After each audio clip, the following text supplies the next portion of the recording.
Hello, there we go. There we go. Right. Welcome, everyone. Welcome. Thank you so much for joining us this evening. It's lovely to have you all here. I'm Catherine McBean. I'm one of the founders of the People's Food and Farming Alliance, and just going to give you a little bit of background as to why we're here. I was working in the grocery sector over 20 years ago, became very aware of the pressure that supermarkets were applying even back then to small producers. And I didn't like it. I didn't like it one little bit. I was becoming a little bit nervous about monopolization, and obviously the supermarkets weren't the bear moths then that they are now, although they were very influential. And watching them conduct an audit and the pressure that they were putting under this small business made me very uncomfortable. So I spent a lot of years after that going and working within agriculture in a number of different spaces, be it working in the livestock, working in feed or seed or biosecurity, health, animal health, the lot. So I could understand if my concerns were valid, and it sadly turns out they were. So in September 22, we set up the People's Food and Farming Alliance with three main aims. One main aim, greater food sovereignty through three paths: grow your own, community growing groups, and farmers and producers. Last year, or over a year now, there's been a heavy focus on the grow your own and the community growing group, and that's absolutely flourished. We've connected up with partners and we've collaborated across the UK with others who already might have something underway or wanted to get something moving forward. And the results were fantastic. We've had literally hundreds and hundreds and hundreds of people been encouraged to go out and grow their own and form community growing groups. So when it hit January this year, I'd been previously working quite heavily on PHA, and I stepped back in on PFFA just as the farmers in Europe were starting to make some noise. So the timing was perfect. What I wanted to do was understand where farmers were at in the UK a little better. And on doing some research and talking to a number of them, it became quite apparent that they are very restricted due to legislation, be it DEFRA or other authoritarian bodies, if you like, and the supermarkets were also an issue. But also what became apparent was that a lot of farmers and producers aren't necessarily aware of the bigger picture. The net zero, if you like, narrative has certainly made its place with some of them. And it was important that if farmers want to take any form of movement or action, they understand the bigger picture, but also understand that we, the people, will do what we can to help them. And that isn't just going to the farm shop to buy a bit of beef, however wonderful that is.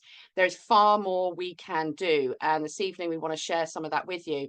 But what we're going to do to start with is I'm going to hand over, because we want to build a little bit of a picture as to how we came to find ourselves in a little bit of this predicament. So I'd like to introduce Sandy Adams. A lot of you would have known Sandy. She's a speaker, a researcher, heavily focused on Agenda 21 and 30. And she's also joined by the wonderful Rachel Matthews, horticulturist, and what's it, council challenger, which I love. I think that's probably the best title we've got this evening. So I'm going to hand over to both those ladies now, and then we'll move on. Thank you, Catherine. Good evening, everybody. Before we get, as Catherine said, before we get to the solutions, it's really important to look at the bigger picture. There are many in the farming industry that think if they can just talk some sense into the government, they will listen and everything will be okay.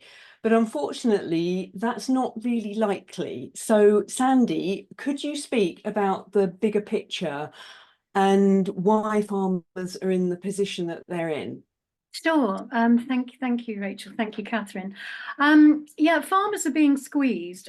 Their struggle for fair price from the supermarkets were the main topic of a debate in Westminster on January the 22nd of this year, because you know they're all realizing how much they're being squeezed. The debate was triggered by a petition signed by more than 100,000 people calling for the government to amend the Groceries Supply Code of Practice, which would hopefully better protect farmers from unfair behaviour by supermarkets. And our farmers are key drivers, really, of the rural economy. They're also the custodians of our natural environment. We must therefore ensure that they get a fair deal for the work they do and the food that they produce. A poll showed that 88% of the public think it's important that farmers are paid fairly for their work, and that they would even pay a little extra if they knew that they were supporting British farming, which is encouraging. Research from Sustain showed that farmers receive less than 1 pence in the pound of the profit they produce, and that 49% of British fruit and veg farmers fear that they will go out of business in the next 12 months. With 3/4 of them stating that supermarket behaviour is a significant factor in this. If we drive family farms out of business, they will be replaced with larger industrial super farms run by robotics, or simply outsource the food supply to supermarkets and cut out the farmers altogether. I want to talk about Sainsbury's, because Sainsbury's recently launched its Future of Food report, which predicts the role of food in our lives from 2025 right up to 2169. There will be a link in the chat to the Future of Food document for anyone that wants to look at it. It's quite a futuristic, weird kind of document about the future of our food. Sainsbury's intend to go into food production themselves, although how healthy will that food be is the question. By 2025, and that's next year, obviously, according to Sainsbury's, the foods we eat will become planet friendly. 1/4 of us will be vegetarian or vegan. As demand for plant-based foods soar, the grocery aisles will need to adjust. Hydroponically grown plants are expected to revolutionize the meaning of fresh. We'll see a proliferation of plant-based meat alternatives and insects. Yes, those crawly things already making their way onto our shelves and our plates. Just check out Eat Grub's range of protein-packed edible insect snacks. And who knows what effects this will have on our health. By 2050, cultured meat will become a grocery staple. The report anticipates that cellular proteins, the meaty tissue cultivated independently from animals using stem cells, will reduce the need for farmed animals, and the application may expand to eggs, milk, and gelatin. And our oceanic diet will expand too. Currently, farmers are being directed to meet regulations for questionable net zero targets. Which means they have to give up their land and reduce their outputs for what's called biodiversity net gain, or BNGs. It's a bit like ESGs, environmental social governance contracts in business that people are encountering now. They're basically paid not to farm food. Could this be because in 2023, a new financial instrument was created by the Securities and Exchange Commission called a natural asset class, or a natural asset corporation, or the acronym NACs, based on environmental stewardship? NACs hold the rights to ecological performance. These companies would be given a license to control lands, both public and private, and would be required not to conduct any unsustainable activities on that land, where rewilding and renewable energy production on the land will take precedence over livestock farming and growing food. Basically, corporations can profit more from ecological performance than growing food, and that doesn't make sense. They plan to corporatize and financialize the countryside. Farmers are in the way of that lucrative new revenue stream. Net zero is being used as a vehicle to get people to give up their land and their freedom. And farmers have to understand this. And I'm sure they will. Take a look at the videos from Paul Burgess and many others to see how false the claims of human activity caused by CO2 warming really, really are. The fact is that the World Economic Forum and the UK government are impoverishing farmers by design. And they're seeing this under the false claims of net zero by corporate takeover. They intend to monopolise your land and make you surplus to requirement. This is all about corporate greed over people. So what are your thoughts, Rachel? Yeah, I don't think they're trying to save the planet. I think they're trying to monetize it from all the research that you've done. But one thing I would like to say to farmers is that, one, to research this, but also whatever system you choose to set up, make sure it's with the right people. We must make sure whatever we create from now onwards is a really better replacement, because supermarkets aren't the only unscrupulous ones in the world. So set things up with local people that you trust, and make your prices fair for you, fair for the customers, and everybody in between, because it's vitally important that we keep our independence and sovereignty and not give our rights and freedoms or our land, nor must we allow ourselves to be suckered into systems where the rights of many trample the rights of the individual. So, you know, unless we learn from history, we are destined to repeat it. So you must hold on to your land and your independence. And for the public, I would like to say, we must all support our farmers. And this is just not for like a month or two where we all mince down to the farm shop and say, look, I'm supporting the farmers. And then you sneak back to the supermarket because it's more convenient. We must change our habits because, you know, the supermarkets, they're all into this system that's coming in that we'll have to, Sandy and I will have to do another video on this because it's too much with it to talk about in the time we've got. But basically, they are not going to take this lying down. They will start the mother of all price wars once they start to lose customers to the farm shops.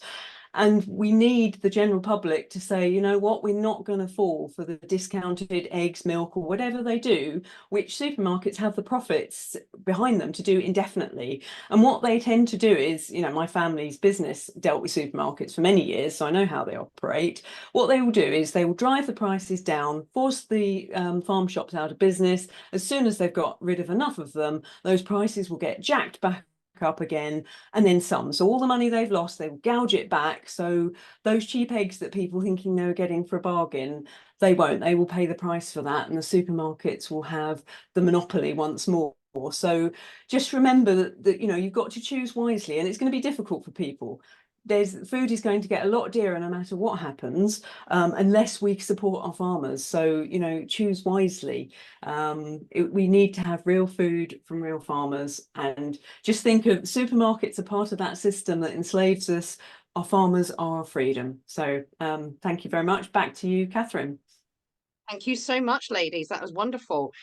Next up is my good friend, the bowler hat farmer, Mark Byford. Mark's a qualified agriculturist and horticulturalist, and glad to see he's donned his hat for us this evening. And Mark's going to share some thoughts with us when he works out how to get off mute. Hello. There he is. Good evening, everybody. Okay, so I've been involved in this for months now, and the three major things from a farming side that I've been looking into are the pricing structure from supermarkets. I know a lot of people out there, including me, would like to see the back of the supermarkets completely, and that's kind of the second stage to this. But at this point, the farmers are being smashed to the ground by prices that are just absolutely unacceptable in any business, but let alone farming, where you're trying to earn a living on top of everything else. Second thing is the policies from DEFRA and the Environment Agency. I'm sure that DEFRA was created just to employ people that were unemployable, because they have just ended up smashing every business in the farming industry to the ground. We've had the nonsense with bird flu for the last years. This year we haven't had any bird flu. It's all been about the TB and bringing the cow population down, because obviously they fart a lot. And the third thing which we've got the issue with is obviously net zero, which the girls have covered.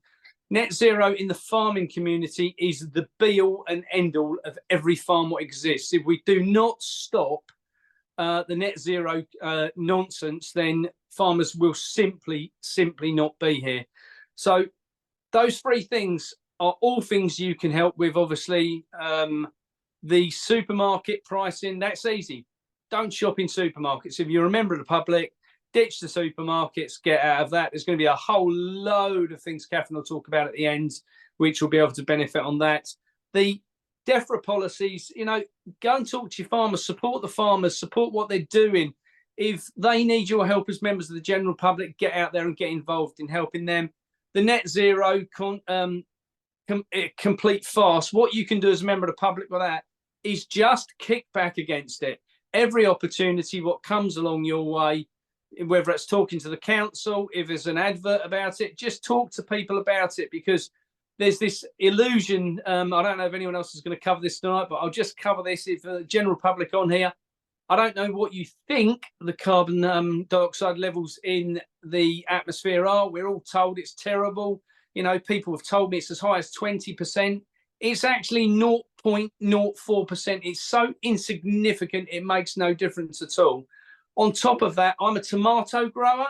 I grow tomatoes in polytunnels, and we chuck canisters of CO2 in to bring up the carbon dioxide in there to make the tomatoes grow stronger and bigger. And we work in there at 20%. It's a complete farce, and it's complete fake news. So I'll hand you back to Catherine.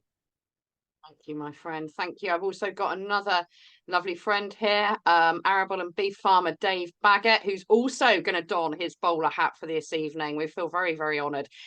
David, I just want to ask you, as a farmer currently working now, what are just overview of the kind of key issues that you find concerning within agriculture at the moment? I think the biggest thing, as I said in the video, is DEFRA. DEFRA have taken net zero and turned it into an absolute weapon. They're using it on the farmers, as you've heard from my colleagues, to get farmers off the land. I'm in the lucky position, I'm a farmer, graduate engineer in agricultural engineering, and also a landowner. So I can understand everything that people talk about. They tell you to follow the science. Being a scientist, I can't follow it. I'm trained to follow it and think it through. The important thing is farmers are worried. A lot of farmers haven't been through the education that I've been through. That's not being disrespectful. They work bloody hard every day, and more paperwork to fill in, which normally they get somebody else to fill in, which is another bill and another bill. Mark covered in the video that we did, the price of diesel has gone up 5 times. Fertilizers the same. Any input to a crop has gone up, but the price of the crop, if you look at the price of wheat and barley today, it's not so different to the intervention price of 1983. Which other commodity in the entire world could you say that about? The farming community have got it difficult, and we need to stand by them. As I said, I'm a landowner. I will not be selling our land, and I'll not be letting these evil people take it from me. Catherine. Thank you, David. That's wonderful. So we've got a good overview here of a number of the concerns farmers face, and some of them maybe not particularly au fait with the whole thing, but I think it's up to us to help inform them of the concerns that are being discussed this evening, and share some information with them. Like, I know Sandy, if you share our video, Sandy and Rachel have done some incredible work on there, as has Paul, and I'd like to think that maybe we could pull together a bit of a round table or presentation event with these guys to look at that particular area in certainly some more detail. But we also need to start looking at solutions. It's an opportunity to start being creative. We know that government, DEFRA, NFU, supermarkets, they are not going to be bringing new solutions. They're not remotely interested in new solutions. It does not financially benefit them in any way, shape or form. And quite frankly, I personally think they like having more control over food production across the UK. So we're very much, as the clues in the name of the People's Food and Farming Alliance, we're very much about the people, what we can do, what difference we can make, and how we can motivate and inspire each other to come up with new solutions for routes to markets, to farmers, and the processors. And I'll go into a little bit more detail on that at the end. But first, I want to introduce my friend Sharon Waters, entrepreneur, investor and business advisor. But at bottom line, Sharon knows a lot about agriculture, and she's been in the industry for many years. So Sharon, do you want to unmute and kindly share your thoughts with us, my love? Yes, hello, Catherine, and nice to see so many people signed in tonight. I'm actually over in Wales, and the Welsh farmers are suffering a little bit earlier than a lot of the English farmers, so they're pretty desperate in this neck of the woods at the moment. So one of the solutions we've got is what I'm calling the People's Supermarket, because supermarkets are useful, that the actual one-stop shop, most customers can't get out to a farm shop or even do their weekly shop in a farmer's market. They're working long hours, and the 7 days a week early opening, late closing of the supermarket is a really good solution for most customers. So we're looking at setting up the People's Supermarket, which is actually locally owned throughout the towns, and each one would have a slightly different flavour, utilising also local small businesses, because it's not only the farmers that are suffering, it's the local shops and town centres are also really struggling with prices and lack of footfall. So we're looking at bringing in or including local butchers, bakers under the one roof of the one-stop shop, utilising redundant buildings that we all see, you know, sadly going to neglect in our areas as well, and utilising also local abattoirs and distribution centres. So it would be owned by people, and sort of a membership, and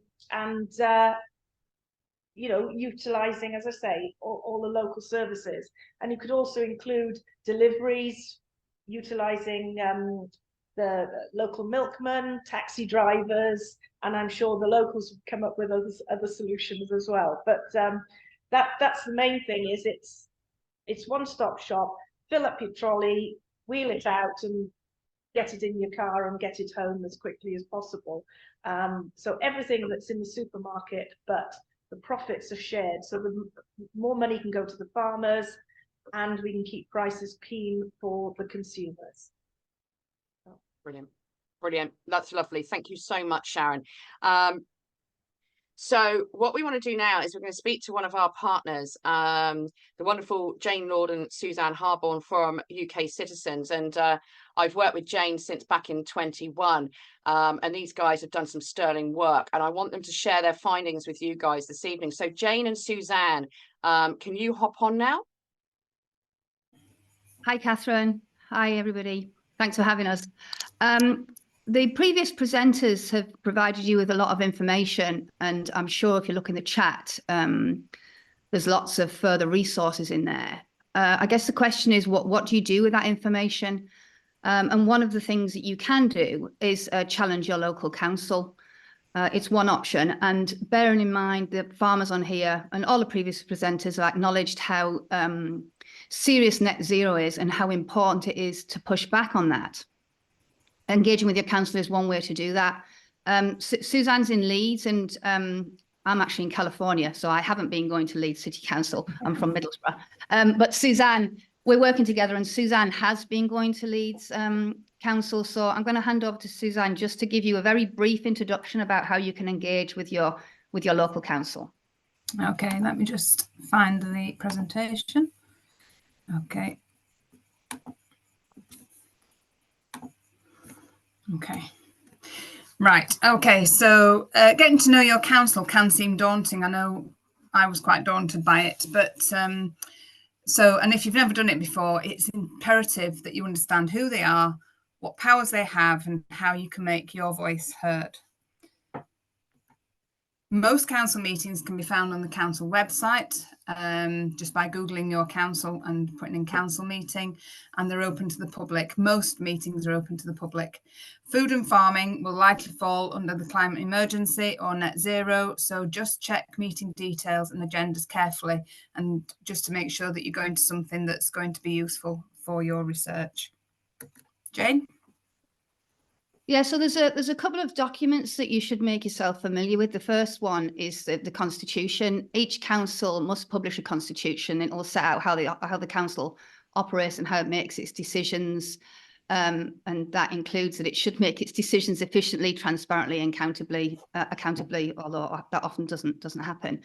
And then the other document, if we're focused here on net zero, is the Climate Action Plan.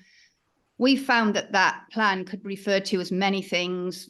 Some of them are listed here: Green Action Plan, Net Zero Plan, Carbon Neutral Plan, Climate Emergency Plan, Climate Resilience Plan. There's many, many more. But it's our experience, if you Google climate action with respect to your own council, you will find the document that you need. So familiarisation with the above documents will inform your next steps and could include a meeting with a councillor, attending a scheduled council committee meeting, meeting an officer of a particular department, calling the council officers, or writing emails and letters, all of which myself and a friend of mine have done to some success. And there's legislation, there's various pieces of legislation that you can use to help you, but the one we're going to focus on here are the two pieces, the Localism Act 2011 and the Social Services and Wellbeing Act 2014 in Wales. They both alter the powers of local government in England and Wales, and they aim to facilitate the devolution of decision-making powers from central government to individuals and communities. And the goal is to assist people getting involved with local affairs and influencing decisions that they stand to be impacted by. And then, another useful tool that we found is the responses that you get to freedom of information requests can be really useful.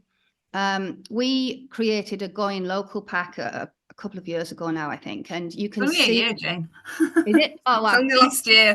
Only last year. Okay, you can see full details in there of how to send a freedom of information request, and also there's a list of questions in there that you may want to ask in relation to the climate quote unquote crisis. The Going Local pack covers everything we've said here in great detail, and I think the link will probably be in the chat. A friend of ours who's doing work in this area is Warren, and he's going to talk to you a bit more about in more detail about one way you can use the Localism Act. But for now, I'll pass back to Catherine. Thank you. No, thank you very much, ladies. Thank you. And Warren's going to give a little bit of an insight in terms of councils from his viewpoint. So welcome, Reverend Dr. Warren Lee. You're up, Warren. Thank you, Catherine. Good evening, everybody. And welcome from Llandudno in North Wales, which is where I'm based.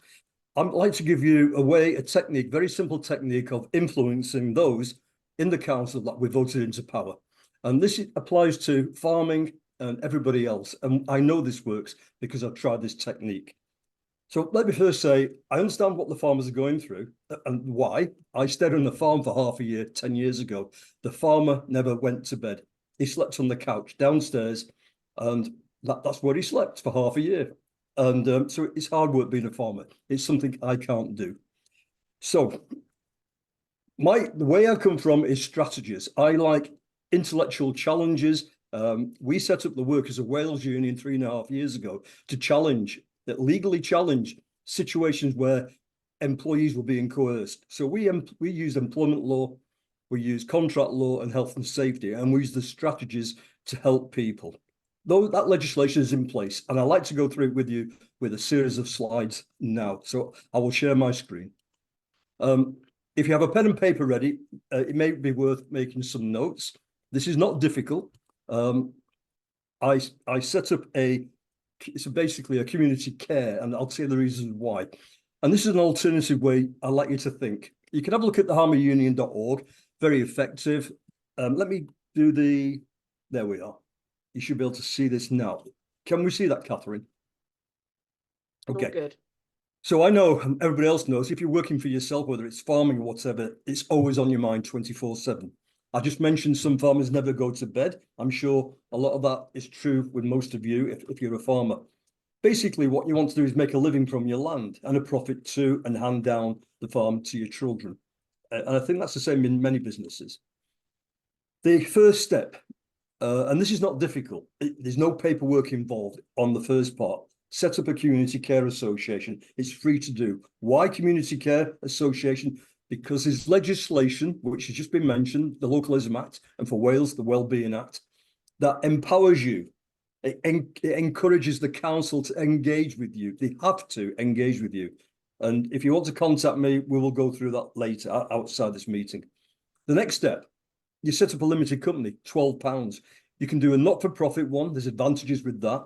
And when you do that, all the funding groups, they come to you on offer funding. Now, the funding paperwork is time-consuming, but it does work. I've had funding on certain business concepts. I don't have the time to explain some of the merits of doing this, but this is what you have to do for the first two steps. We have one working in Anglesey now on land, organic growing. That's worked quite well. Okay. The Community Care Association gives you power to engage and influence with the council. And it's formed by members of your local community, your farming community. I use the Localism Act 2011, Wellbeing Act 2015. These acts actually have been incrementally modified over the years. And by doing this, the councils know these acts exist, and so do the MPs, but they won't tell you. Okay, but they know the commitment in these acts, what they have to do.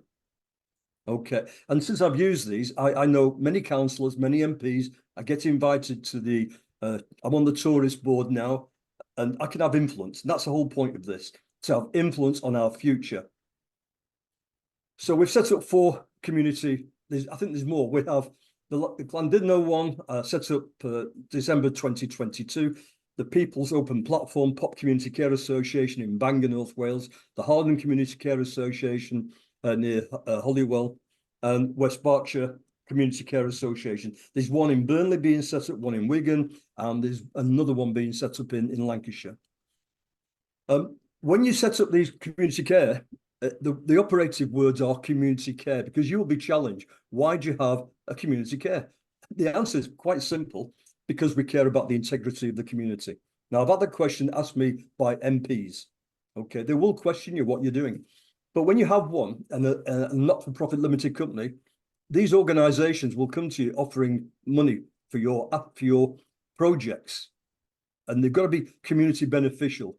Now, with a bit of lateral thinking and techniques, this sort of system will benefit your farm. And I think we missed some slides here. Can we just go back? Would you mind? How do we go? No, carry on. It's fine. Oh. Okay, but there's some important slides here. Just let me. Right. Okay. I don't know what. Oh, I know why. Okay, here we go. It's because when I click my mouse button, it jumps 2 slides. Okay. Can we see that? Yes. Okay. All good. So with these concepts, a community care association, you will still own the land, you can still work and manage the land, you will have less energy to achieve the produce you want to. You have a private market at your gate, you'll have grants being offered to you to buy your assets, and it will minimize bureaucracy. Okay, so I mentioned that you set up a community care association. It's just word of mouth. It's a group of you which have a common goal, i.e. to grow food and make sure your community receives that food. Yes, you can influence the local authority. We'll talk about that outside this meeting. Now this is important. I think this has been mentioned by Jane. When you have a community association, it gives you a right to bid for assets of community value, such as land and buildings. We have Lisa in Cheshire. She rented a building for 50 pence for the community to turn it into a food hub. The farmers brought the food in the back door, and the ladies actually sold the food in the front door. The other advantage is, in these acts, the council have a statutory obligation to mitigate any damage to the community. And in this case, in Llandudno here, a lot of the business rates have been discounted by 75%. They don't tell you this. I know businesses, I've done the survey, I know that's true. So we have to play games here, intellectual games with the legislation. It's not difficult, but we need to look at how we can use it for our benefit, for the farmers' benefit. And you need to have a little bit of legal knowledge so you can stop these people or prevent these people damaging your business and your livelihood. The other option here is a PMA. Some of you may have heard of a private members association. And it's usually formed for a specific purpose, like growing food or education for its members. All you need is a set of rules. Okay, you could use a limited company, not for profit. You don't even need that. There are tax benefits, community development benefits. And I said, if you want to talk to me afterwards, you're certainly welcome to do so. By the way, councils are a statutory body, and therefore they have obligations, statutory obligations. They have to respect law of contract, human rights law, current UK legislation. They have to operate financial due diligence, where you can challenge the council on all these things. But I urge you not to be confrontational, but to be humble in your approach and no emotions. You just use reference to legislation, and it works. They have public liability insurance. Have a look at that, because they are constrained by the insurance, how they conduct themselves. By the way, malfeasance in public office covers the councillors, and they're not aware of all this, really, and they have a responsibility and therefore liability. You can take them to a small claims course, misuse of public funds, they haven't done due diligence, or misrepresentation, or they haven't operated health and safety policy, such as if they're trying to do something to your land, your farm, there's a risk assessment they may not have done. That is a criminal offence. So knowing a little bit of legislation can help you. I think we're coming to the last slide now. I've gone through that one. Okay, Catherine, I'll leave it there. Thank you. That's fantastic. Now, I did speak to Warren the other day because he has a wealth of information, and tonight we just wanted to give you a taster, and I'm sure that I'm absolutely sure we're going to be holding some more presentations moving forward where we can break this down and see each presenter kind of individually more so, and I'd love for Warren to do that as soon as possible, because I could see from the chat there's a lot of interest there, and people want to know more. So I will chat with Warren and we will look to arrange that. So now we're going to speak to a couple of our partners. I think we're going to start with my friend Danny Moore from the Pharmacy Cooperative. And Danny's going to share with us kind of what they've got set up, what's in place and how that works. And hopefully it'll give some inspiration to you all. Danny, would you like to pop on, my friend? Great. Thanks, Catherine. Let me just share my screen. 1 second.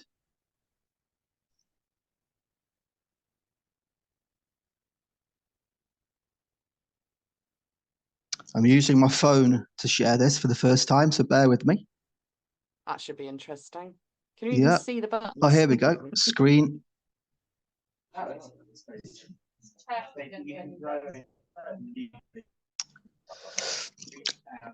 Okay, 1 second. That's all right, don't worry.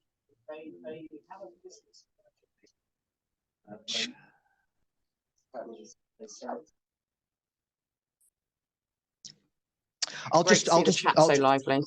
Hi guys, I'll just talk through it rather than the slides. My phone's not working for some reason, but my name's Danny. I'm one of the co-founders of Pharmacy Co-op. We launched in February 2020.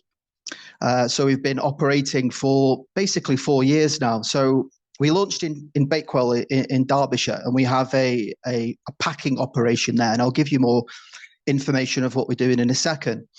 But we were formed in terms of the strategy behind what we're doing is to help create the secure and resilient local food systems. And so everything that we do is owned by the people, and the purpose is to benefit the people, but also to regenerate the land and also regenerate our health. So what we've been focusing on for the last 4 years, and everything keeps evolving, and listening to everyone today is fantastic, because I'm already having lots of ideas in terms of how we can strategically align and come together even more so. So I look forward to further conversations. But we've been developing what we call a national infrastructure.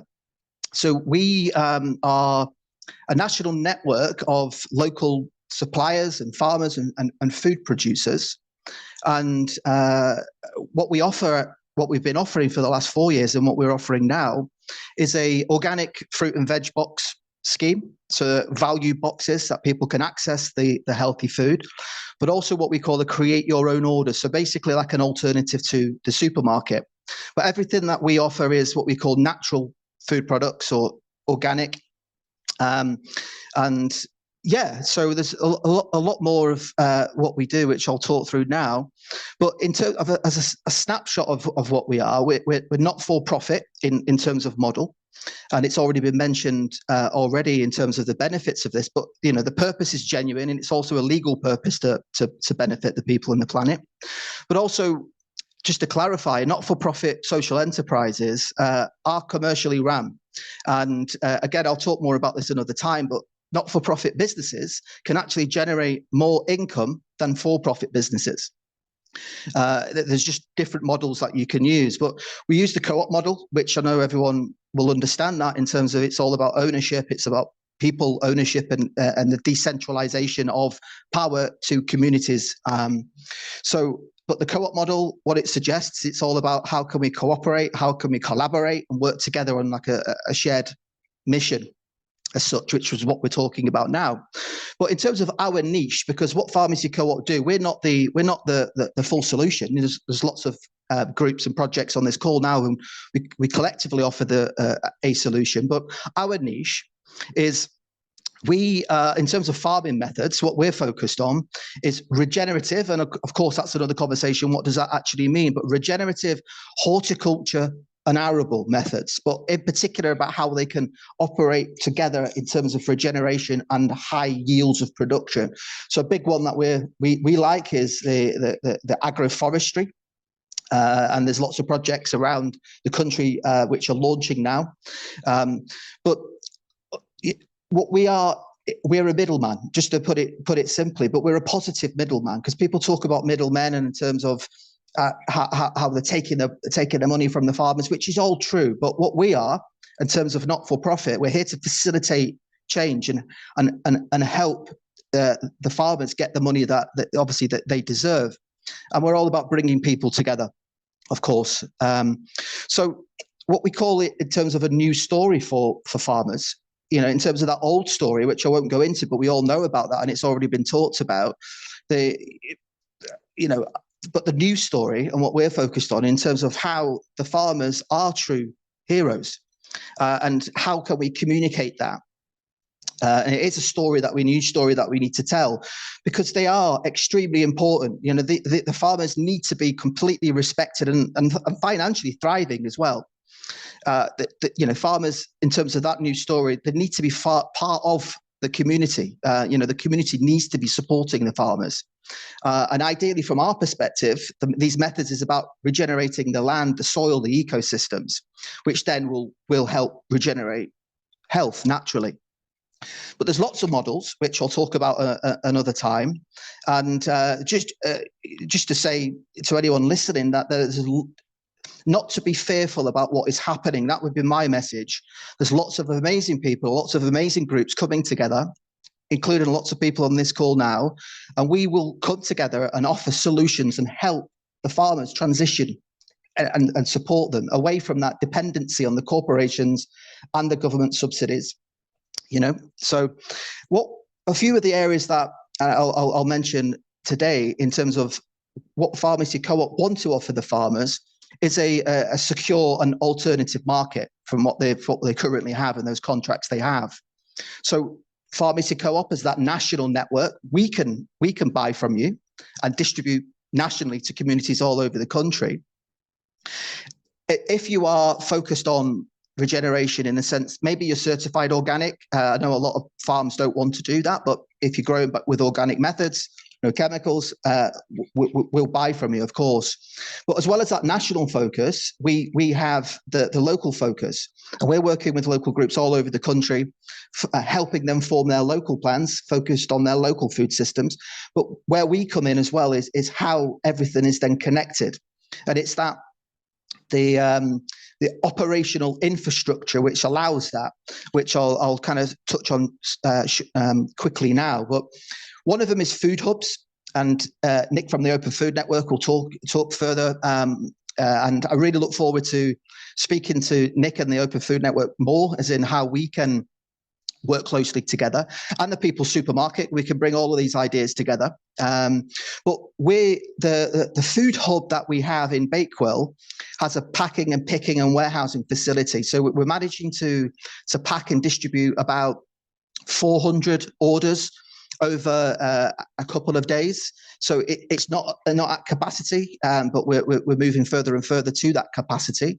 But in terms of the global groups that we're working with, it's about replicating this infrastructure locally all over the country. So ideally, every local community or what I would call local economic system has that food as that hub, as that base, which can offer the packing and picking, as I just said, whether it's local or regional orders, warehousing, whether it's just stock for the community, or it could be food storage for local farms.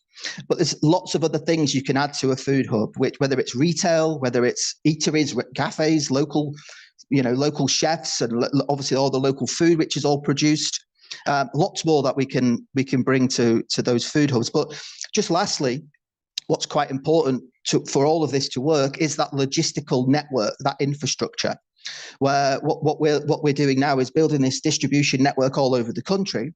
But what this is evolving into is a logistical network, which means we can collect from local farms, we can collect from local producers, we can take that food to local hubs, but the big thing is how we can then move between communities, move goods between communities, regionally and nationally. But there's a lot more to talk about, but I think I'll finish there. Thanks a lot. Yeah, brilliant, Danny. I think excuse me, everyone we've had on this evening, we'll try and line up some individual presentations or workshops or information evenings so that we can go into a bit more detail, but we want to give everyone a flavour this evening to understand some of the things that are actually underway and already in place.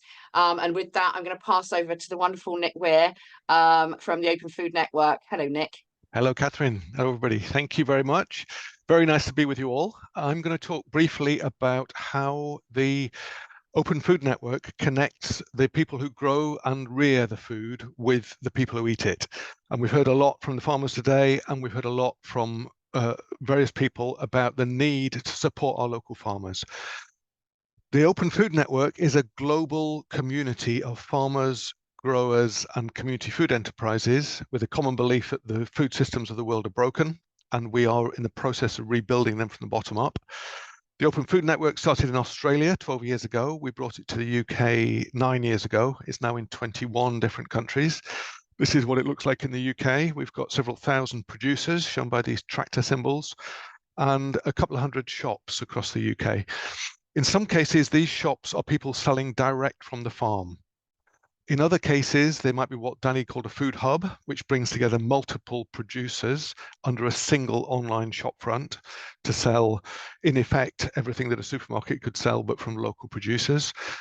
Some of these are food co-ops, buying groups, food banks distributing surplus food, multiple different ways of setting up an Open Food Network shop front. I want to show you this one down in East Devon. I've been responding to people in the chat about the hubs that might be close to them, and there is a map I can show you later. But this is a shop in East Devon with all of these producers. These are all small-scale local producers who have clubbed together to create a single shop front. And on the shop front, you can filter by the types of product that you might want to see. I've filtered here on the fish products. And if you are particularly interested in organic or fair trade or local, whatever, you can filter there. But once you've filtered your product, you can then read a description that's put up by the product and a picture, and you can see who produced that product and a little bit of detail about them, social media links, contact details, so that there is transparency and you can see exactly who it is who produced that food.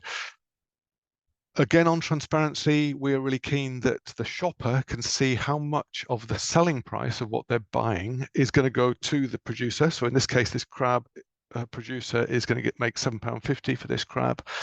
And the hub, which is bringing together, in this case, about 80 different local producers, the hub is taking a 20% markup. Different hubs make different percentages. Some are run by volunteers, some have paid delivery people, some have pickers and packers, some have a warehouse that they work from, some run it from a school on a Saturday, so they have no rent costs. But you will have some costs running a hub. You heard earlier about the cost of running a local food business. Apart from that, the Open Food Network is a pretty standard e-commerce system. The hub or the farm sets up picking up points or maybe home delivery, different ways of paying by card or bank transfer or whatever. And then there's the hub, the software will then send out purchase orders to all the producers. The producers will bring the produce together at the hub. Maybe the hub will go and collect produce from the producers. It's all picked and packed and then sent out to the shoppers. One particular hub I'd really like to show you is this one in the Brighton and Hove area. What they've done is brought together meat producers. And one of the big issues for small-scale livestock farmers is the issue of, we're going to talk about abattoirs later, but the problem often is that you'll be sending a small number of animals off for slaughter. The meat will all come back at the same time, and you've then got the issue of distributing it and selling it. What these guys have done is use the Open Food Network to pre-sell meat boxes in advance. So the farmers and growers, the farmers will know when the produce is going to come back from the abattoir. They'll pre-sell it. and then the farmer will have a prepaid list of all the shoppers who have paid for that meat in advance. So as soon as it comes back from the abattoir, it's boxed up and it goes out fresh to the shoppers. And that helps with cash flow and it helps with storage. Those of you who are here to support the farmers, please do consider setting up a hub. It might be a livestock hub like this. It might be a food hub like the one I just shown you. One of the things I do want to mention briefly about the Open Food Network is that this platform is open source, which means that the ownership of the software is in public ownership. It cannot be sold, it cannot be taken over, it cannot be given away. And this platform will always be available in perpetuity for the people who want to use it. I'll hand back to Catherine. Thank you.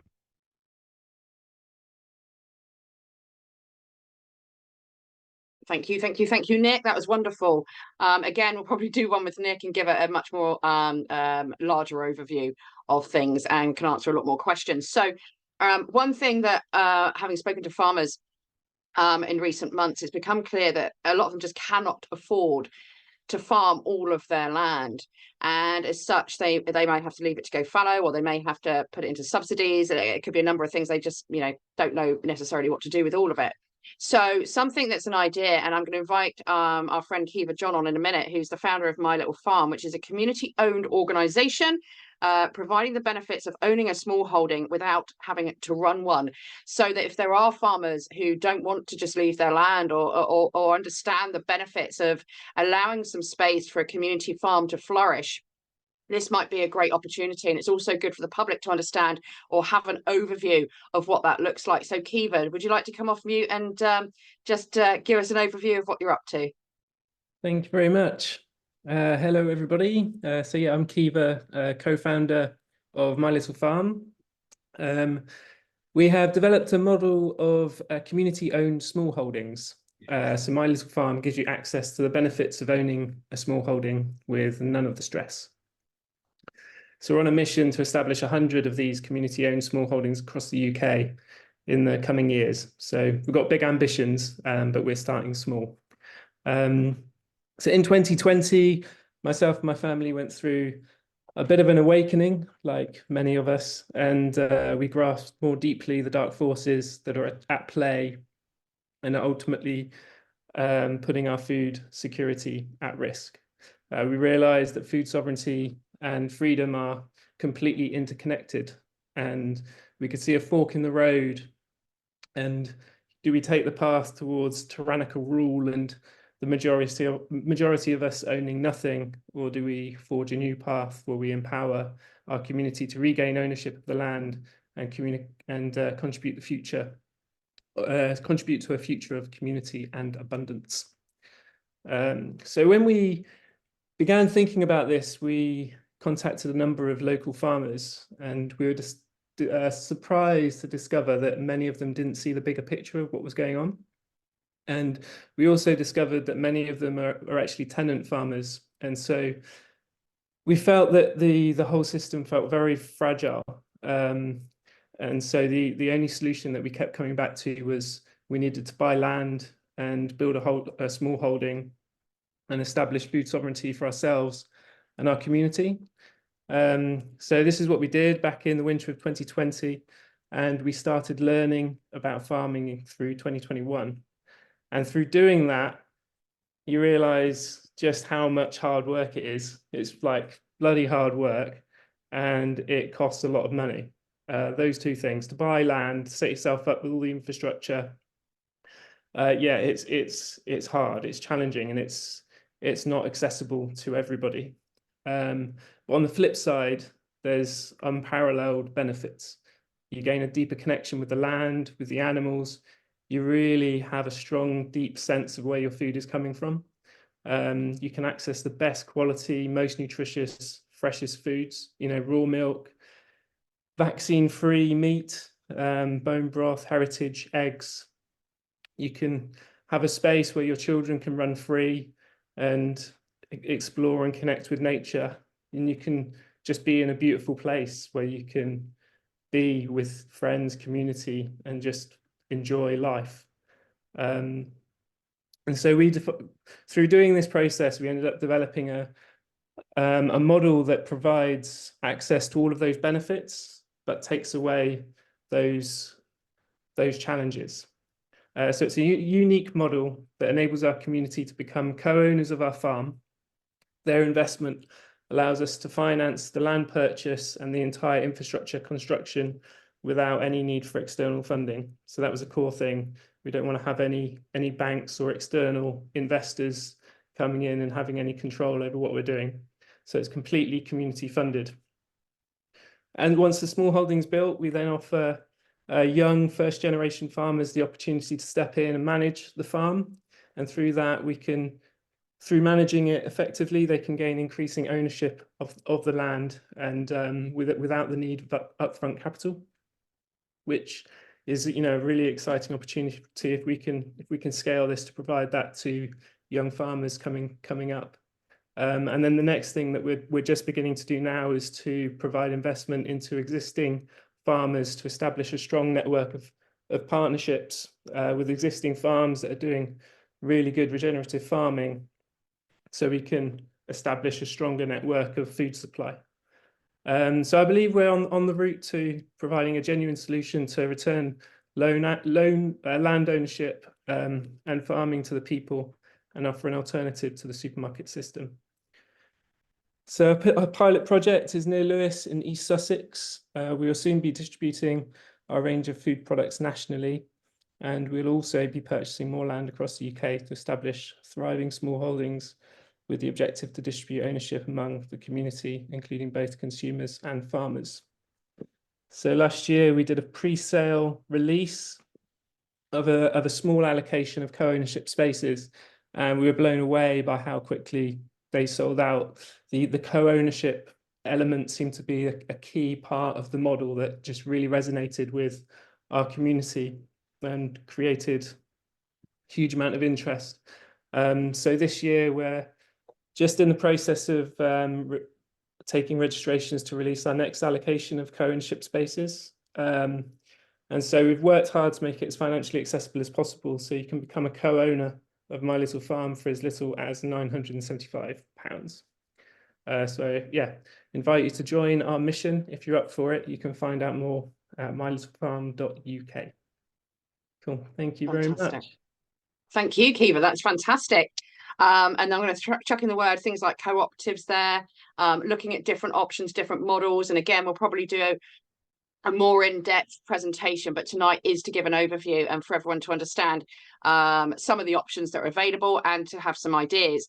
So what I'm going to do now is ask Vicky if she'll very kindly put up the PowerPoint that I'm going to do. I'm not technical and I'm not allowed to press buttons because things go wrong. So Vicky, if you're there in a minute, can you pop up my slides if that's okay? And yeah, we'll get moving on that one. So one thing that we need to sort of bear in mind here is that a lot of farmers still will look to DEFRA supermarkets, like I say, NFU and others for the answers. The thing is, you've got farmers who are working incredibly hard. They work really long hours and they're absolutely up against it. If we are really, really genuinely keen to save our country, to save and expand on food sovereignty, towards food sovereignty, then it really comes down to we the people. For those that understand the People's Health Alliance, some of you, I recognise some names here who have been with us on that journey over the last few years, you'll understand that everything that we set up is about decentralisation. It's about bringing power back to the people, back to the communities, back to the regions. And that's why it's important that you engage with your council where possible, because as we decentralise moving forward, we want people to understand just how much power they've got. And we understand as well the problems in councils at the moment, but we've got to start somewhere. So let's start moving now and understanding the power that we have. So in order to achieve what we need to achieve, everyone needs to be mobilized. We've all got to take some responsibility for what happens in our local area. And I can see that through the chat, there's a lot of energy here. People are really excited. People want to get involved, and that's absolutely fantastic. Food hubs is absolutely a brilliant way to get moving. And for those of you who have a PHA health hub in your area, I would suggest connecting up, because these are people who may already be a step ahead of you in terms of accessing property, understanding with what's going on with the local council, how you may be able to source some local funding, and so forth. So if you do have those people, do reach out. So if I can go through, have we got the slides, Vicky? Don't know if she's there. You didn't send them to me, Catherine. Oh, did Charlotte not? No. Right. I've just asked her Okay. for them. I'm sorry. No, that's fine. Okay, not a problem. I'm going to talk through what I had on there. So bear with me. It's not a problem. So what we're going to be looking at is multiple routes to market. Farmers are stuck, those tied into contracts, and because we don't have the infrastructure anymore in the UK like we used to, so farmers could get to the market more directly, we've got to bring that back and put that back in. Now, some of that infrastructure will be there, some of it will be there, but redundant, and we've got to make sure we do what we can to get it up and running. So we have farmers markets already in the UK, but they're far, far less in number than they were some years ago. And also they've become quite artisan for some of them, for some farmers markets. What we would love to do is have people who are enthused approach their local council and speak to local farmers and producers about holding a farmers market. Maybe it's twice a week, maybe it's more frequently than that. Certainly in more highly residential areas, that would be fantastic. So do put farmers markets on there, because what you could do as volunteers in connecting with your farmer is say, hey, we'll take a bunch of your produce in exchange for a little bit of food maybe, and we'll go and sell that for you at the market. And this is a really good starting point because farmers may not even be set up yet to distribute directly in terms of give you the produce. So you might have to even strip it back further and have that conversation with them. One thing we've got on our website that we'd recommend everybody read is how to talk to your farmer. What farmers don't need is 100 well-meaning people coming down the track individually, because farmers, like I say, are very, very busy people. What you'd be best placed to do is gather a few people together in your community who are interested in helping their farmers out, and selecting a spokesperson or a representative to go and connect with the farmer, meet with him at an appropriate time, connect with the farmer, and start having the conversations and asking and finding out where that farmer's at. What are they tied into at the moment? What can they maneuver away from? Is this going to be a transitionary approach? I think with a lot of this, what people need to understand is it is going to be a huge transition. You know, a lot of the farmers aren't set up for this. So we've got to support them in doing that. Now, one of the ways with which we might need to do that is to look at local infrastructure, processing infrastructure. For those that aren't aware, there used to be tons and tons and tons of small abattoirs dotted all around the countryside. And now they've been bit, by stealth, removed in one form or another. And so you've just really, I mean, there are a few dotted about, but nothing like it used to be. So you have a number of larger abattoirs, but farmers are having to go increasing distances, which is, again, a greater cost, to take the animals to the abattoir. What we'd like to do is, if you had a small abattoir in your local area and the building's still there, is potentially connect with the owner or the local council and start asking the questions. We need these abattoirs open. What's it going to take? And one of the ways you could do that is to potentially form a cooperative in your local area to take on these buildings so that they are community owned, if you like. And you then can have that control and support your farmer through that way. Another one is one thing we want to sort of raise funds for is an education centre in order to support this transition for farmers, because we want to take them from those that are in a kind of monocrop, monoproduct culture through to a more traditional mixed farming approach. And the reason that we need to do that is A, it will satisfy the needs of the local community better.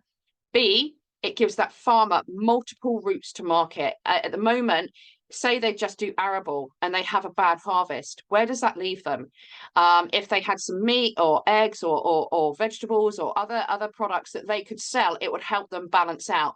Don't knock the farmers from this. They've been led this way by the large companies, by the big supermarkets, by the big processors, to become very much monocrop or monoproduct kind of culture in a lot of areas. So we need to encourage them to take a more mixed farming approach.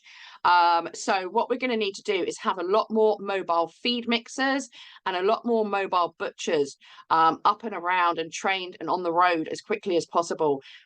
This is something that PFFA want to look at. We will be sort of trying to seek funding to support this. And we'll share our donation button at the end, I think, or something along those lines, because we're very much volunteer based. I certainly want to do this full time. It's going to take a lot of time, a lot of energy and a lot of focus. So we want to sort of raise some funds to get an education centre up.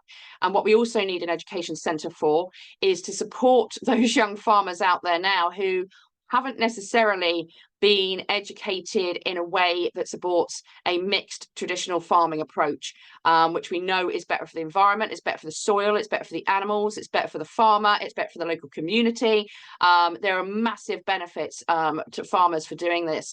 And it's going to take us to help them through that transition. Again, DEFRA, those guys, they're not going to do it, guys. They are not going to be there to give this support. It truly is down to us. Now, we can be a little bit low-fay about it. I don't think one person on this call would be a little bit relaxed about it. But the fact of the matter is, if the farmers go down, we all go down, because they're the ones who supply our food, and we need food to survive. It really is that simple. So I would encourage everybody, I'll give a couple more options in a minute, but I would encourage everybody to get involved. Find your local mills, be it a water mill, or a windmill, any local mills. Mark said recently that he was speaking to a guy who's got a mill, and they kind of tick it along, but they don't think there's really a need for them to be working at full capacity. What we need to do is connect the mills with the relevant arable farmers to look at that full capacity, and what else do they need in forms of that processing through, you know, whether it's threshing or something else, what they need. We've all got to get involved with this, and some of this information will be on our website. We're currently updating our website at the moment, but go and have a look and you know, start connecting up with what your farmer is going to need in order to deal directly and transition as much as they can from the situation they're in, if they are kind of that monoproduct situation, through to a more mixed farming approach. This is not going to happen overnight, but it needs to happen.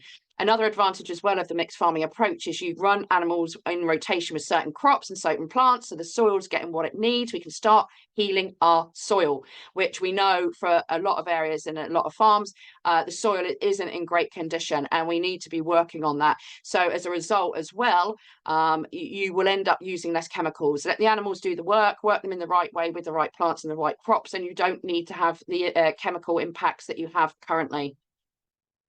So cooperatives, local and regional, there's a way to look at this. You form cooperatives, or you can also form buying groups, and there is a blueprint on our website on how to form a buying group. This is something that farmers can do as groups of farmers when they've got to buy produce, oil, you know, whatever it is that they're going to need. They can form a buying group in a local way. We used to have buying groups all across the UK, loads of agricultural buying groups, and now there are very few, and the ones we do have tend to be national. So whilst that's an advantage in terms of the number of farmers you've got to put pressure on that buying price, at the same time, it's like anything, you can end up with control mechanisms at the top who don't necessarily do the best thing for the farmers underneath. So we'd like to see things done on a regional or local level, so that those farmers do have that buying power, but they also have much more control over what that looks like.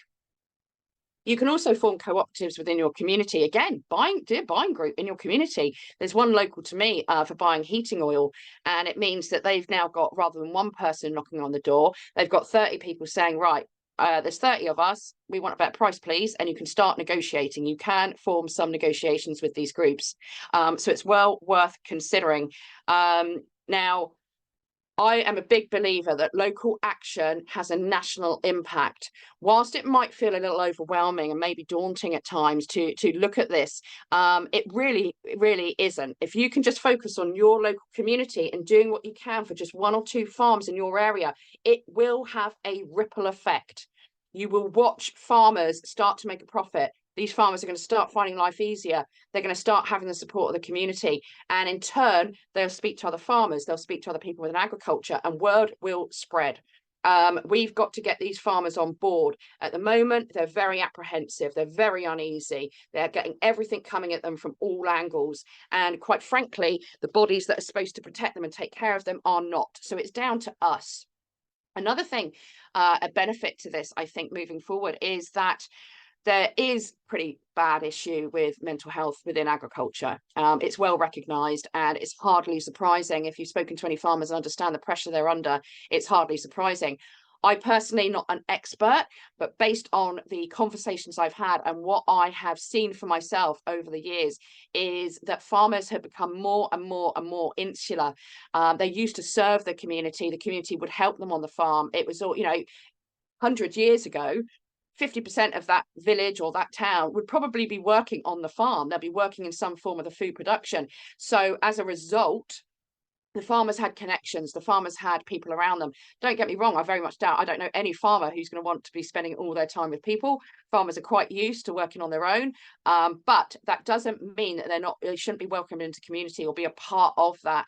And I personally, as someone who's not professional in that area, would like to think that as we build these relationships with our farmers and we welcome them in and let them know how important they are to us, that over time we will start to eliminate some of the issues and pressures they're having, which I'm in no doubt add to the weight of the mental health issues that they might be having. So do bear that in mind, please. I think it's very important that we come together and we do this together.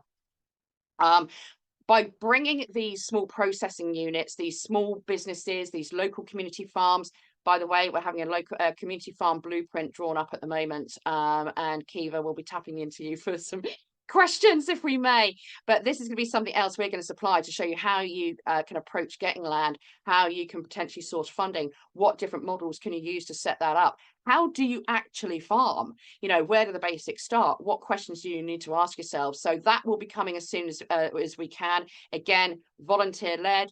Everyone's working as hard as they can in the background to get all of this done and to get these solutions out there.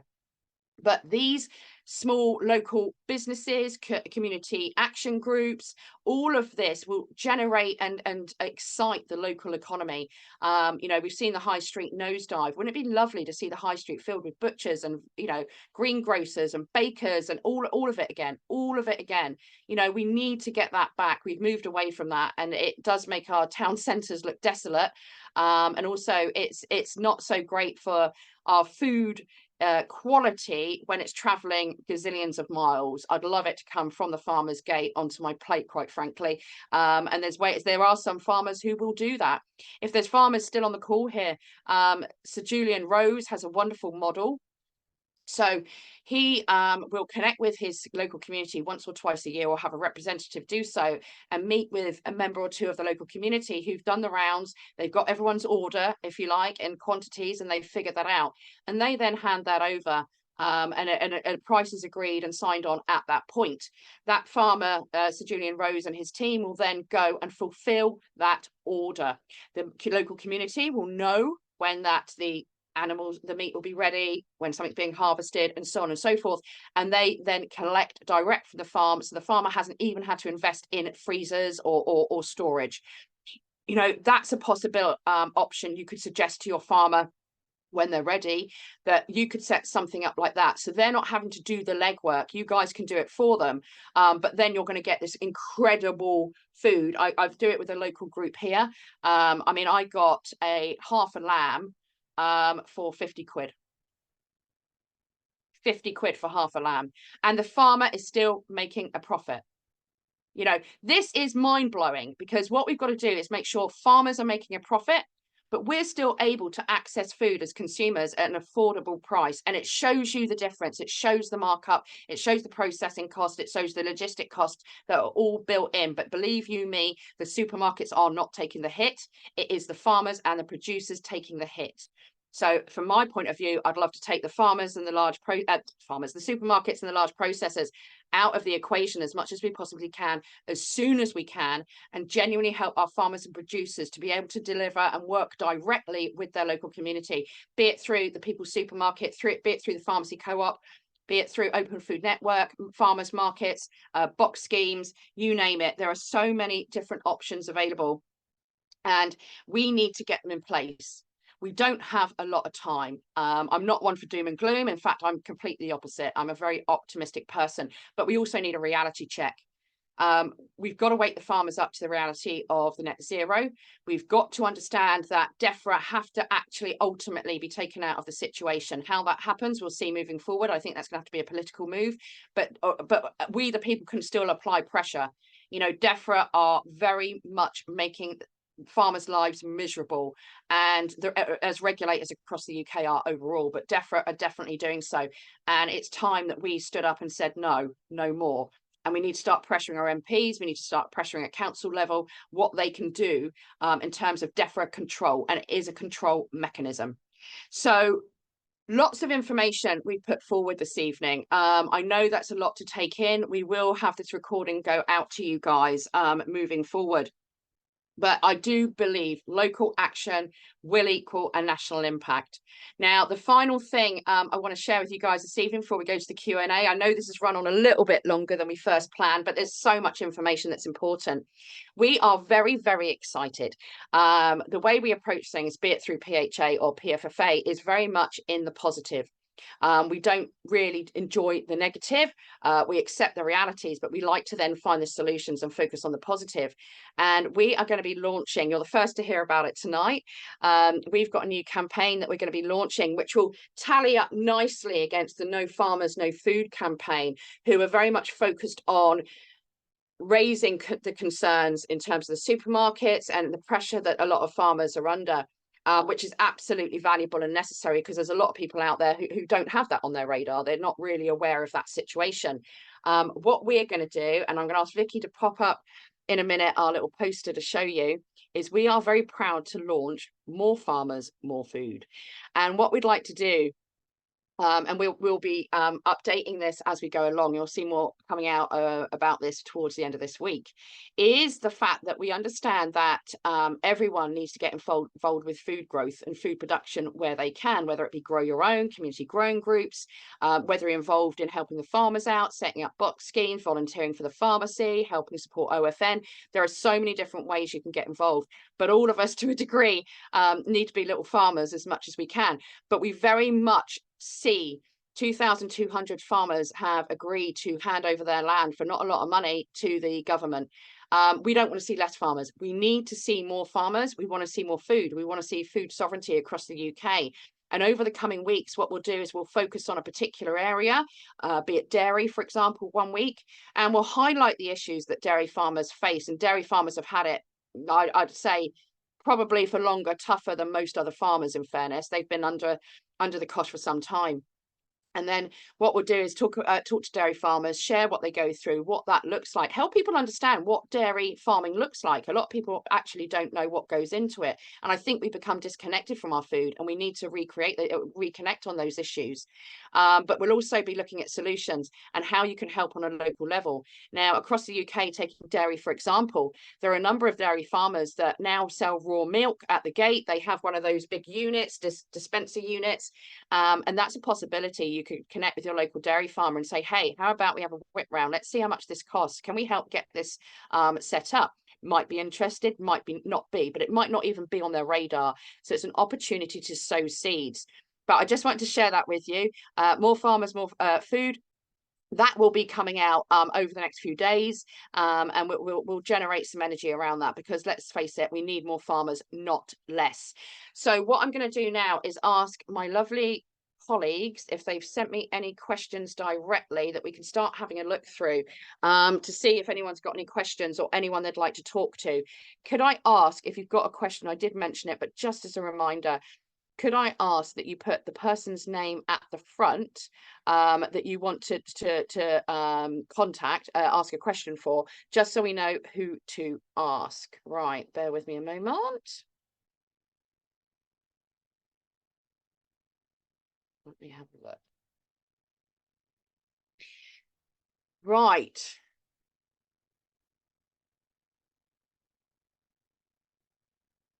Okay, well, here we go. Beg your pardon. Anyone who knows me well knows I'm not actually usually allowed to touch anything technical, because I just break it. So my apologies. But me have a look.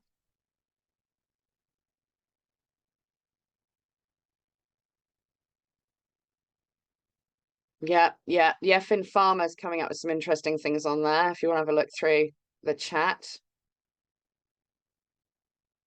For some reason my questions aren't coming through. It's probably something I've done. I tend to do things like that. Right. Nick, I see you've been answering questions as you go through. That's fantastic. It's really great.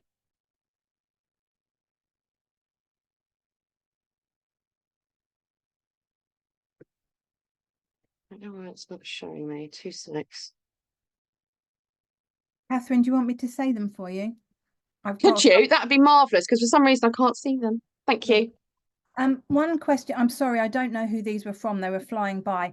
The majority of people in the UK live in huge cities. Not everyone can live in a small town or a rural area. They don't have access to farms, not even land. How do they manage? So I think for a lot of the food comes into the cities as things stand at the moment, and it probably will need to do the same. There are some farms in cities, and I'd encourage more. And this is why we very much push for the grow your own and community growing groups to add that as a supplement. At the moment, some people are looking at, and it's not what I would say is an ongoing solution, but as a temporary solution moving forward, you could look at hydroponics and aquaponics as an opportunity to get food moving there. But in all honesty, I think the food's going to have to come into the cities, but I would encourage everybody to absolutely grow your own and use community growing groups. Another one though for the cities I think is a really good one is farmers markets. There are some really good ones in some cities, but if you can encourage more and work with farmers on the periphery or around the area and get that food into the farmers markets, I would suggest that's a really, really good way to go. What you could also do is utilize Sharon's idea of the people's supermarket, because you're going to have to arrange for that produce to come in anyway. And if it has to come in that little bit further from just outside the city, so be it. That'll be the way it goes. But these logistics are essential to set up. But very much like Danny at the pharmacy co-op, I mean, in the fullness of time, Danny wants to have a network up and down the UK to support this. So, I mean, you know, we can all come together to come up with ideas that suit that. But the cities are the hardest. There's no getting away from it. But I would recommend personally to start looking at those routes. Next one. Then we have a question for Sharon Walters. Would you please elaborate on the talk about connecting with milkmen? Where is Sharon? Hang on. She's just coming off mute, I think. There she Hello. is. Oh, gone croaky. Yeah, so because the supermarkets are currently doing deliveries and those are popular, and there's still lots and lots of vans whizzing around the countryside, certainly where I live, delivering to direct to customers. You know, we need to be utilizing local services, and in many areas now milkmen are actually on the increase rather than the decrease, so they could be, you know, subcontracting to the people's supermarket to do the deliveries on their behalf. It's you know, it's local solutions to local problems, and looking to see what resources you've got in your locality and then bringing those in, and what you haven't got, then the people's supermarket can implement the rest and introduce the rest. Have I answered the question? No, absolutely. Yeah, I can't keep up the questions. Vicky, if you can ask the next one, my love. Yes. Thank you. This one's for Kiva. Is the My Little Farm initiative using existing farmland that was not being used? Yeah, the farmland that we've begun with is 15 acres of pasture that was previously used for horses and hay. So yeah, we're transforming that into a small holding where we have about 2.5 acres dedicated to no-dig vegetable production, establishing probably about 1 acre of forest garden at the moment, planting lots of trees and mixed hedgerows, establishing an area for grazing for cows to produce raw dairy, and then chickens as well that will be roaming around the land. So we're sort of learning about regenerative farming practices, and that's the ultimate aim really, is to convert an underutilized land and make it abundant for the community. Love that. One of my favourite words, abundant. Next one, Vicky, thank you. This one's actually for you, Catherine. How has the PFFA or the Food Network been consulting farmers at local level in districts, counties? Are we clear on their priorities? I imagine there is a big range. So I've spoken to a few local farmers in my area. Like I say, I only came back in the room on PFFA in January.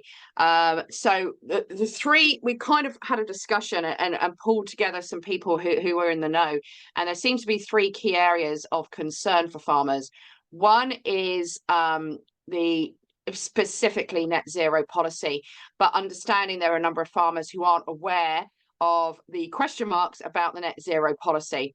The second is supermarkets and all that go with that, whether it be the pricing, whether it be the restrictive auditing, the control that they have, the way that they control the full infrastructure from the processing through to the logistics, the whole shebang.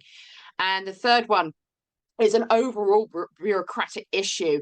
Farmers, they're literally like this, there's so much paperwork to do, they're so restricted, they've got to tick so many boxes, even down to things like the red tractor scheme. I know that's more supermarket focused, but all of these things just restrict farmers more and more and more. So they're spending less and less time and energy focusing on their farm, and they're shuffling around dealing with paperwork. It's absolutely ridiculous. We need some basic regulations, sensible, common sense regulations to support animal health and hygiene and so forth. Just basics, common sense stuff. What's coming at them now is just insurmountable. And I personally feel that this is being done intentionally to add pressure to the farmers, to control them more and to drive them out of farming, so the big conglomerates can come in and do whatever the heck they want. That's my personal opinion, but this is the farmers we've spoken to.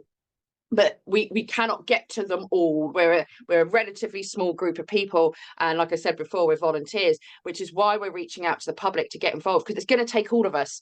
It isn't just down to one group. It isn't down to just one organisation. As you can see from this evening, we partner up, we collaborate with a number of different groups, because it's going to take all of us to find all the solutions we need, and very much you, the public, and the farmers and growers out there, to come together to find these solutions. But it is essential we move now. We're sowing some seeds tonight of inspiration, some ideas, some thoughts.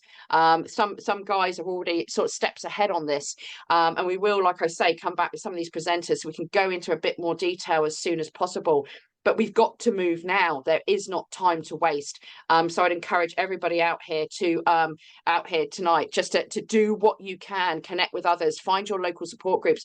And whether you've got things like a stand in the park, whether you've got PHA group, whether you've got others where you're going to meet some like-minded individuals and actually come together to form a plan on how you can do this in your local region, that would be the starting point I'd go with. Thank you, Vicky. Next one. Next question is again for Sharon, and it's following up on the previous response. Great idea about the delivery solution. Has anyone spoken to them being the milkman? I haven't spoken to the milkman personally at this stage, but I am aware, having known milkmen in the past, that any small business is going to be looking at ways of increasing their market, and would be more than happy. I see no reason why they wouldn't be happy to be working with and helping other businesses, and that goes for all small businesses in town centres and in rural areas as well. One of the problems that I think we've got a little bit, and we will have to find a solution and overcome it. It's as simple as that. One of the issues is that a lot of, again, the milk companies have become monoliths. They're not just localized anymore. They become monoliths. So that might be a job for PFFA moving forward. We'll add that one to the to-do list. But I would be more than happy to have a face-to-face with the likes of Arla and other milk companies, and suggest that they've got a responsibility to meet the needs of the local communities and what the people desire. We might do a big old, signature list on that one or something, so they can see the numbers and put the pressure on them. They're the ones making the profit.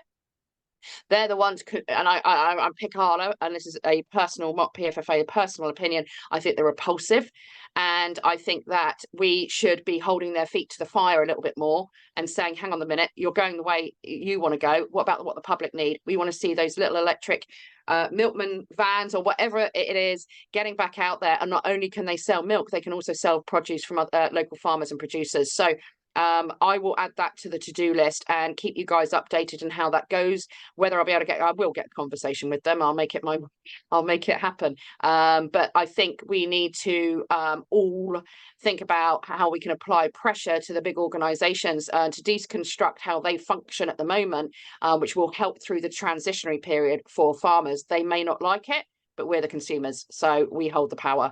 Thank you, Vicky. Have we got another one?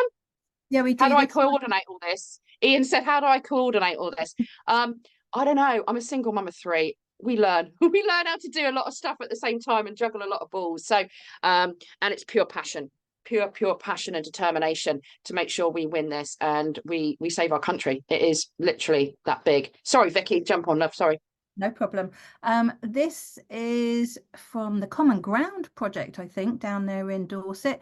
On the point of positive action, planning authorities need to be contacted and told to support developments on farms and food hubs. NIMBYs complain on the planning portal, yet positive comments are hard to get hold of. Incidentally, anyone from anywhere can offer a positive comment on the planning portals, whereas only locals can offer objection. Planning authorities are the biggest suppressive factor in farming diversification and farm shop setting up. What can we do to change this? I don't know. That's a big question, a big question.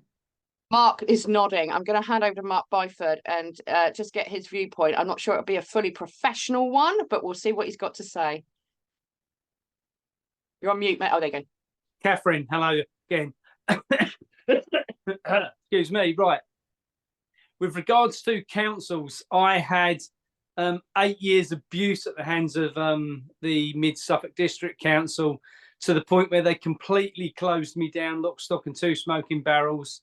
They are a nightmare, but they are completely following the WEF agenda.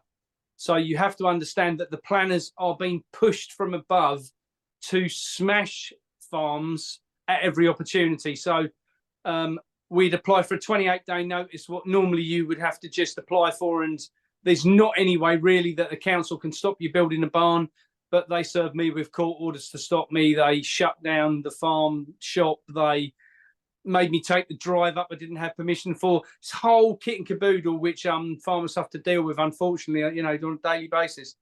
Catherine, on another note, while we've just got me back on here, I spoke to Freshways Dairies, one of the directors there. They are now the biggest independent dairy across the country. They've just bought out Milk and More Dairies, who do all the home deliveries as well, and they would be up for a consultation on that. So let's talk about that, my friend. We'll make that happen. Yeah, absolutely fantastic. Thank you, Mark. I appreciate that. Vicky, we'll take a couple more. I'm just conscious of time. Everyone's time is precious. So if we take a couple more questions, Vicky, that would be great. Short question, but will be a big answer. How do we get rid of DEFRA? I'm going to hand over to Dave Baggett here. I haven't asked Dave to do this, but I just think Dave might have some thoughts. Yeah.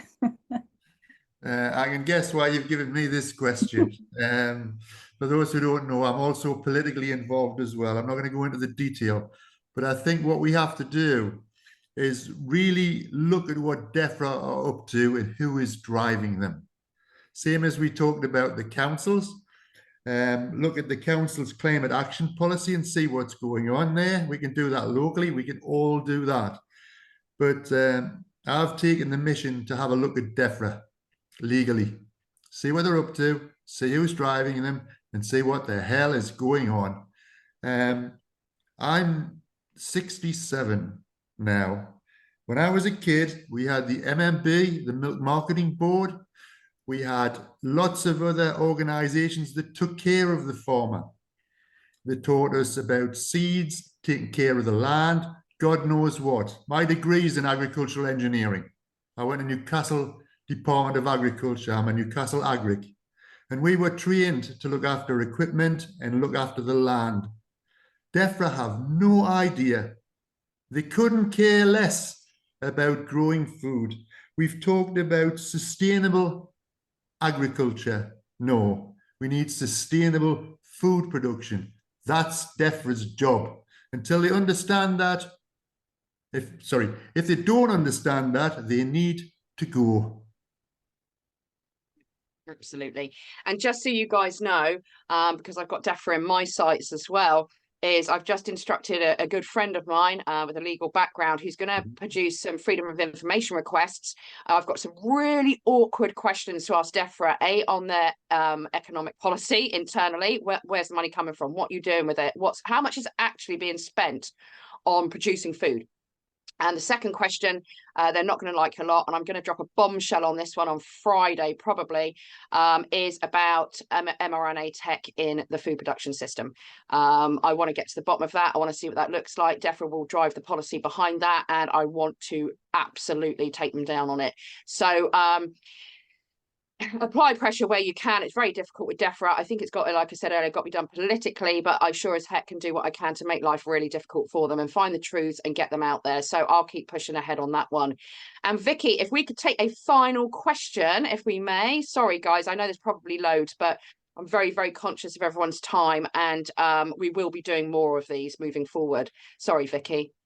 That I actually can't find one because there's lots of people telling us lots of information and the chat is jumping around all over the place. So other than how do we contact David, just on that point, everyone's details who was talking tonight, that will all be sent out with the recording. You'll have how to contact them. Any slides that were shared tonight or not shared will be included in what we send out tomorrow. So it's going to be a big day putting that all together, but we will get it all out to you. So please don't worry about that. Still looking for another question. There are hundreds and hundreds and hundreds. If you want to save the chat, you can. I'm just going to tell you how to do that. I think where do you do it? Sheena. Dave, did you want to jump in a minute? Sorry, David, you had your finger up, love. Sorry, Vicky. One thing, I mean, the legal guy you talked about is a good friend of both of us, and we're working with him together. We talked to some people from Jersey, farmers from Jersey yesterday, and they are having a hell of a time. A hell of a time. And they think they've been forgotten about. I sent the link to some people in Jersey and Guernsey. If they're on the call tonight, we're with you. You're not by yourself anymore. You've got all these crazy people with you. Please feel welcome. Right, I'll shut up. I'm one of them, Dave. Thank you. Well, Jane, she's in there. We're very, very fortunate. We are able to connect with so many incredible people across the UK, and each day there's more and more and more of us. And these partnerships, these friendships, these connections are so important for bringing change and working together. And you get to meet incredible people, which is so important. Vicky, sorry, my love. Do you want to carry on, darling? Sorry about that. All I was going to say is there's so many people asking to say about the chat. You can save it yourself. You can simply go down to the bottom of the chat and you will see some icons at the bottom. Go to the 3 dots, click on that, and then click Save Chat. And you will have it yourself. It's going to be an absolute, I'm going to have quite a lot of files to send out to you all. But so if you could actually save that yourselves, you can then go through it tonight and find what it is that you want from it. And that will save me one little job tomorrow. Yeah. We'll get it out, all of it, as soon as we possibly can. There's a lot of information in there, so we will hold on to it. I'd like to thank every single person who's turned up this evening. It is incredibly important, the work we do here now, as well as very much our presenters who've shared their information.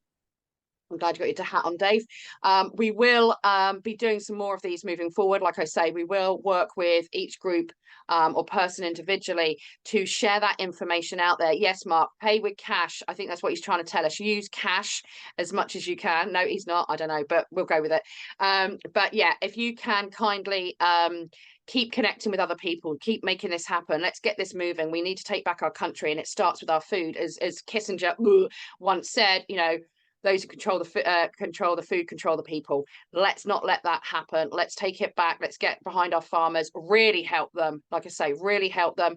And thank you so much for your time this evening. I'm going to ask the presenters to stay on for just 1 minute, if that's okay. But everyone else, have a fantastic evening. Thanks again. Oh, and by the way, thank you, Mark. Donations. Yeah. If you, Vicky, do you want to, she's just put something in there, our pay hip. She keeps repeating it. I'm glad to see she keeps repeating it because everyone's commenting. If you're able to help out at all and get the donations to us, because like I say, we are purely volunteer run. We have IT overheads to cover. It is a struggle each month, and we have a lot of work to do. We have a lot to do. So if you are able to help out, please do. It'd be we'd be so grateful for it. But thank you again for your time. Go and have a wonderful evening, and then tomorrow get up, get on it, and let's save the world. God bless. Thank you.